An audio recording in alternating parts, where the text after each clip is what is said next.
নগাঁও লোকসভাৰ কনিষ্ঠতম প্ৰাৰ্থী কোন জানেনে? ৰাজ্যত পুলিচে নিৰ্বাচনী গৰম বতাহ, ৰাজনীতিৰ জ্বৰত আক্ৰান্ত ৰাজ্যবাসী। ৰাজ্যৰ লগতে নগাঁও লোকসভাতো প্ৰতিদিনে সলনি হৈছে ৰাজনৈতিক দৃশ্যপট। নগাঁও লোকসভা আসনখনৰ বাবে মুঠ 13জনকৈ প্ৰাৰ্থীয়ে মনোনয়ন দাখিল কৰিছে।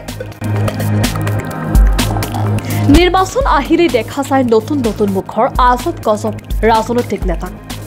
বহুকেইজন নবীন প্ৰবীণ নেতাই নগাঁও লোকসভাৰ আসনত প্ৰতিদ্বন্দ্বিতা আগবঢ়াই নিজৰ নিজৰ শক্তি প্ৰদৰ্শন কৰি আছে।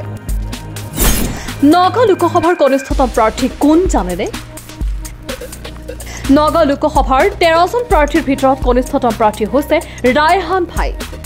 ৰায়হান ভাইয়ে মাত্ৰ 32 বছৰ বয়সত নগাঁও লোকসভা প্ৰতিদ্বন্দ্বিতাত অৱতীৰ্ণ হৈছে বাঘা বাঘা নেতাৰ সৈতে। মাত্ৰ 32 বছৰ বয়সত ৰায়হান ভাই প্ৰতিদ্বন্দ্বিতা আগবঢ়াইছে কংগ্ৰেছৰ জ্যেষ্ঠ নেতা তথা 64 বছৰীয়া প্ৰদ্যুৎ বৰদলৈৰ সৈতে।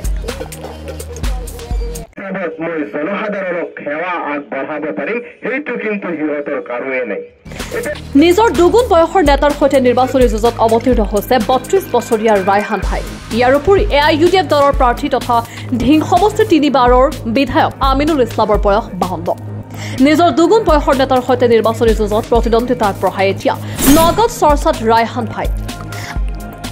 আগন্তুক লোকসভা নিৰ্বাচনত নগাঁৱৰ ৰাইজে ৰায়হান ভাইৰ লাইটৰ ছবি কিদৰে আঁকোৱালি লয় সেয়া সময়তহে হ'ব লক্ষণীয়। News x report, Assam live. মই জনসাধাৰণক সেৱা আগবঢ়াব পাৰিম সেইটো কিন্তু সিহঁতৰ কাৰোৱে নাই। এতিয়া সুৰেশ বৰা বিজেপিৰ হয়নে নাই? তেওঁৰ কথা জানেই। আজি আমাৰ মাজত ইয়াত অসমীয়া মানুহ আছে, আমাৰ বাইদেউসকলক সোধক, ইয়াত আমাৰ সুৰজিত দাস আছে। আজি কিয় তেওঁলোকে বিজেপিত নাযায়, কিয় নগ'ল কওক? আজি আমাৰ কিছুমান মিয়া দালাল আছে যিখিনি এতিয়া বিজেপিৰ এজেণ্ট হৈছে, সিহঁতৰ লাজ নাই, নীলাজৰ নিচিনা বিজেপিত গৈ আছে কেইটামান টকাৰ কাৰণে।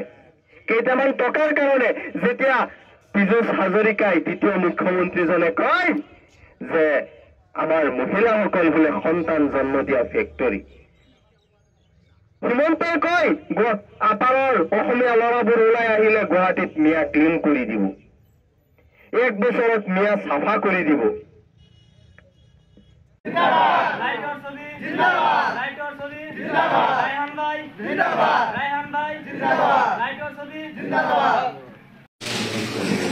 মই আবুল ইউসুফ মোহাম্মদ এজন প্ৰাৰ্থী হিচাপে মনোনীত হৈ লোকসভাৰ এখন আসন গ্ৰহণ কৰিবলৈ ঈশ্বৰৰ নামত শপত লওঁ।